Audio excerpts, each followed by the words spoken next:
stockinette stitch edges together, and I am splitting one whole stitch into each edge. So your needle goes under 2 bars, which look exactly the same. And then I go to the other side of my work, and I'm going to take 2 bars that now sit between the 2 stockinette stitches. I did have a little knit one, purl one ribbing on the bottom. So I'm gonna go ahead. Ina, just tell us how far in from the edge are you? I'm 1 stitch in from the edge. If I actually take my finger, I can unfurl my edge stitch right here. So you're 1 whole stitch. I'm 1 whole stitch in. That's what generally is suggested when seaming things together. The allowance is 98% of the time for 1 whole stitch to go into the seam. And that's probably just because it's easier to see when you do it Well, that it's way. easier to see, but it actually creates a whole lot of bulk in a seam. And you're and going to show us I'm that. gonna take this to the other side, and I want you to see this is Lorna's Laces worsted, worked on a size 7 needle, and there are 2 whole stitches in my seam. Okay, let me just flatten it out for a second so you can see it a bit better. Okay. This is the inside. It's bulky, but it's nice and sturdy. Yes, it's nice and sturdy, but we've actually even lost a little bit of stretch here in this seam because the bars that sit between 2 knitted stitches are exactly the same. They carry an equal amount of tension if I put my needle under it. Okay? People, if you have any questions while Ina's doing this, just ask him and I'll ask your questions. This is Kay, by the way. So I'm actually going to pop this out really quickly because I don't really want to continue with this seam. What's really important is to get to the seam where I'm splitting my edge stitch. Now I actually had set this up with a knit 1, purl 1 ribbing, accounting for a split edge stitch, which is actually going to keep my ribbing correct because I have an odd number of stitches, and my 1 stitch at the end is going to become half of the seam on one side and half of the seam on the other side. What you're also seeing here is that when I planned my cast on, I actually did not leave a tail long enough to be able to complete this whole seam. So next time you cast on, regardless of the cast on method that you use, make sure that you've left yourself a tail long enough to do the whole seam. So we're going to flip sides here. Both of these pieces had 11 stitches cast on at the bottom. And I'm actually going to seam this ribbing together, and you're going to be hard pressed to find the seam there once this is done. You got that, everybody? You're going to be hard pressed. So I'm going to take the bottom edge here and put my tail from the right side piece in it. Now I'm going to unfurl my edge stitch here, and if you take a look, the edge stitch actually is the same as any stockinette stitch in my fabric, but it looks a little bit different. There's 1 bar that sits on the top like this. I hope everybody can see that. Yeah, I can see There's the purl bar from the stitch on the row below that sits behind the stitch. So this is the famous bar that kind of hides underneath. That's the back of the stitch from the row below. So if we look at it up here on the reverse stockinette stitch part of the fabric, I have 1 bar that sits right here and 1 bar that actually hides underneath here somewhere. So if I were to take the bar that sits on the top and the bar that sits behind on the next stitch, and I pull on these 2 bars, this is one way. It kind of actually pulls. I'm not going to pull more on this one than on the next one. If I pull on this, this actually stretches a bit less evenly than if I take these 2 bars. Do you see if I take my needle on the underneath bar and the bar that sits on top, and I pull this, it pulls very evenly. It's as if the stretch on the stitch were very even. Whereas if I take the top bar and the bar that's underneath, this actually pulls more sideways. what I'm going to do is I'm going to take advantage of the stretch that sits in those two bars, and I'm going to build those into the seam. So I've anchored my bottom edge. I'm only going to take one top bar on the next stitch, and I'm going to come to the other side, and it behaves the same, and it's all the way up here. So and you take the one on top first. On the first one, I'm only going to take the one on top. After that, I'm going to take the bar that sits underneath. You're doing a good job filming this, right, Kay? Yeah, I'm doing the best I can. And it's like really clear. Now we're going to have to learn. The reason I picked this yarn is because you actually can see a good enough contrast here. So here's the bar that sits underneath, and here's the bar that sits on top. Okay, can everybody see that, I hope? I'm going to do it one more time on this side. Here is the bar that sits underneath.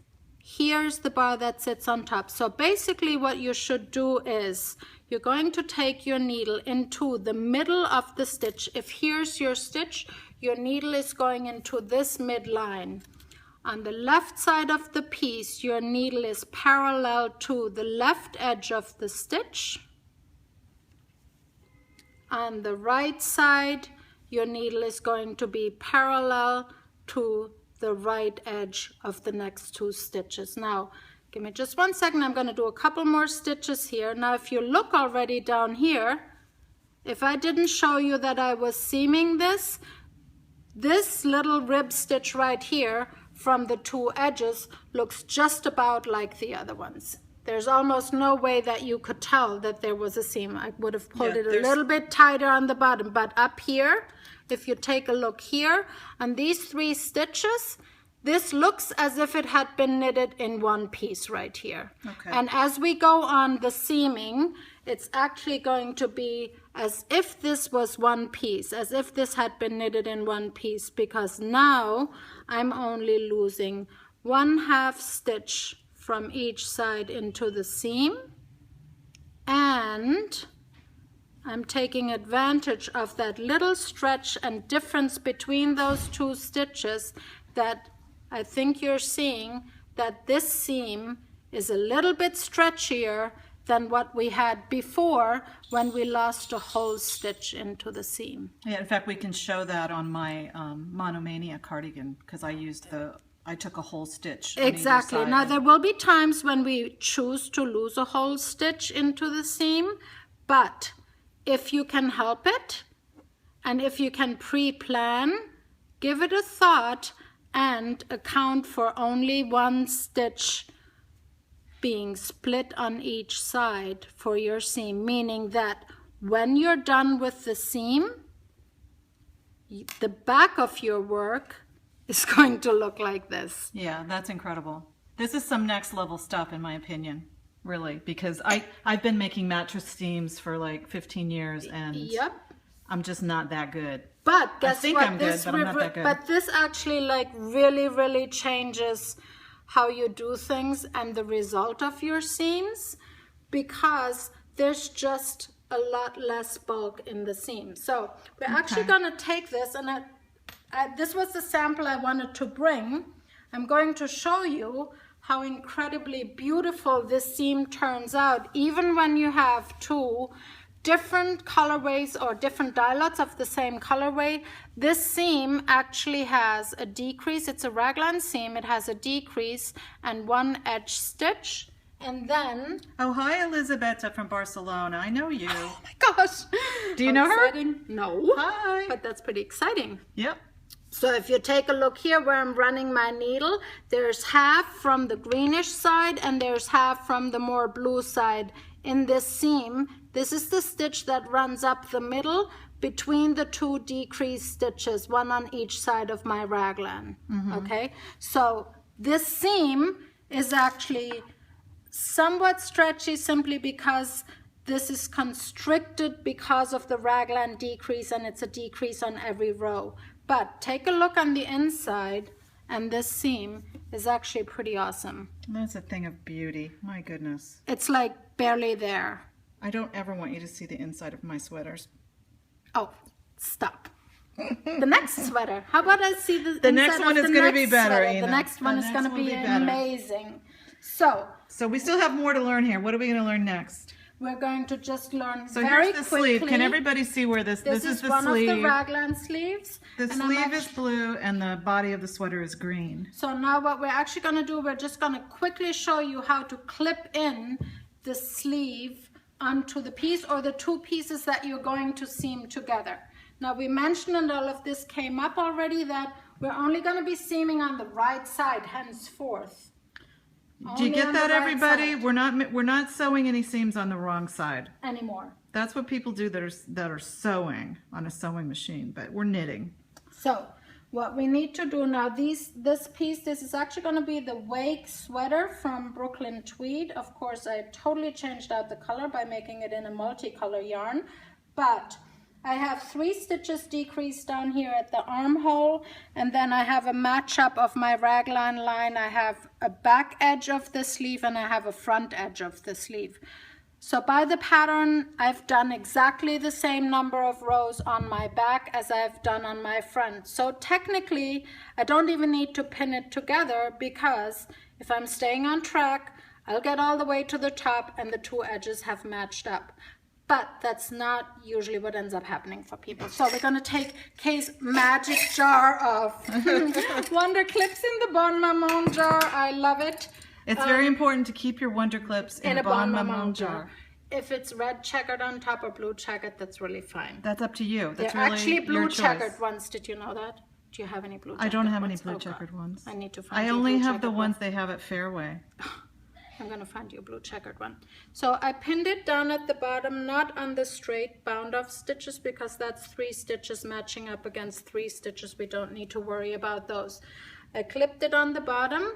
So just to pause for a second, what Ina's going to teach right now is how to distribute the clips so that when you're sewing between the clips, you're taking the same amount of stitches between each one of them, right?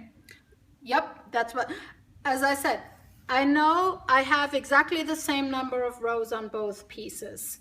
If you're seaming a sleeve or if you're seaming as 2 sides, we're assuming that we have the same number of rows. On a sleeve, most definitely. A front and a back, we might have just measured, but really what we would have wanted to do was count the rows that you have from the bottom edge to the armhole on the back piece and on the front piece, and then we know that they match up. If you had increases or decreases, you can match those up. But the quick test here, this is actually sort of just a straight line clipping, so it's not as complex as a set-in sleeve, and I think that's something for another time when we have a better colorway and more defined viewing of stitches. So I have this top edge and I have the bottom edge.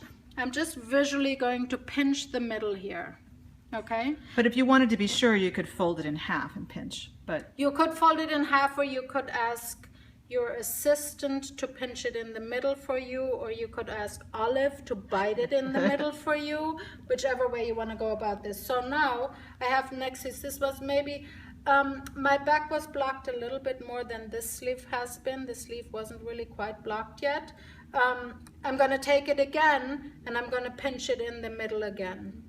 So you're always going between 2 clips and clipping in the middle. And when you're first getting into this clipping thing, I want you to put more clips in rather than less. So I would probably proceed with just these 5 clips in, but when you're a first timer doing the clip thing, you know what? You're just gonna set another clip between each one of these sets, because these clips go on really quick and easy, and they'll come off quick and easy when you're doing your seaming. So it's not like pinning with straight pins. No, pinning is a pain in the neck. Tying it together is like really tedious, and we kind of want to get through it really fast. Here we have 2 edges being held together by the clips, and you know what? These clips are actually strong enough that if I wanted to clip my whole sweater together and try it on, it would hold. These clips are amazing, people. These clips are the best thing ever. So here we go. We would be ready to seam this together, splitting the edge stitch. Our light is getting a little bit on the dimmer side, and trying to really focus on these little stitches is going to be a little bit tricky for Kay. So we're going to have a better setup for a full-length sleeve like that or a full-length seam at another opportunity. If you have any questions, please, please, please send them right this way. Shout it out. Somebody asked, are these the Clover brand clips? These are the Clover brand clips that Kate put the link on her blog posts. Run and have them sent to you because you don't want to be without these guys. I know, and we don't make these clips. We just, you know, we just Ina discovered them, and anything Ina tells me to do, I do. So I bought like 100 of them, and I use them for quilting. They're great for putting the binding on a quilt. Exactly, because you're not distorting the fabric. For the knitting, it's really great because you're not distorting the fabric. They hold it tight together without distorting anything. So I think they're definitely worth the investment and worth having, because you're going to find yourself helped by the simple fact that your fabric is clipped together in a nice and even way, and in a sturdy way that it doesn't just come apart at a most inopportune time, which pins have a tendency to do. And actually, even like pretty bow ties that we tie too sloppily, they will come apart if we kind of futz around with stuff a little bit too much. So are there any more questions? Because I think we're about to the end here. Anybody asking any questions? We're going to do these whenever we can. Oh, you're welcome. Deem F, you are very, very welcome. But we're going to do this again, and we're probably going to get better at it, I'm guessing. At least me holding the camera will get better. And thanks for all the hearts. I don't even know how those hearts get there, but I really like it. And I want to say thank you to Ina, because she's like one of the most, well-regarded knitting teachers in New York. She's one of those best kept secrets. And she came to my house and she trained my dog. And now she's showing everybody how to use the Clover clips. Okay, everybody. Wave goodbye, Ina. Bye.